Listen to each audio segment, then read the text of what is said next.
काय माझ्याकडे शब्द नाही आहे. खूप धक्कादायक बातमी आली. माझ्या मुलांनी मुंबईवरून फोन केला. सकाळी झोपेत होतो आणि त्यांनी सांगितलं की अजित दादा इज नो मोर. झोपेतून उठतो आणि अशा प्रकारची बातमी ऐकतो तर मला विश्वास बसला नाही.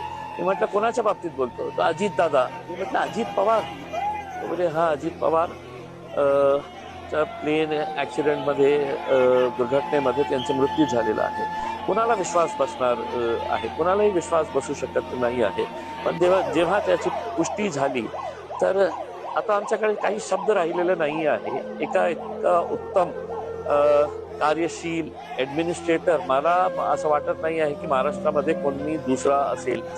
अजित पवार साहेबांचं वैशिष्ट्य म्हणजे ते खूप एबल आणि एफिशियंट ऍडमिनिस्ट्रेटर होते आणि त्यांचे कट्टर विरोधक सुद्धा हे मान्य करतील.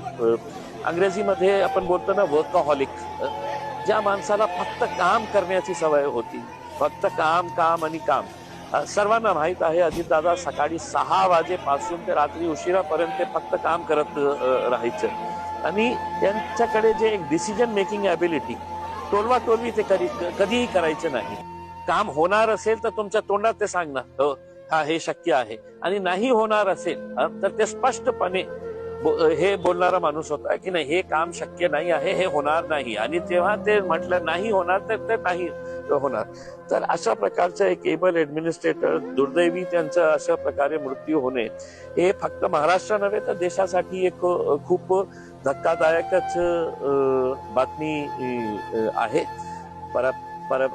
पवार परिवारावर आता काय परिस्थिती असेल आम्ही समजू पण शकत नाही आहे. पण लाखो करोडो त्यांचे जे चाहते आहे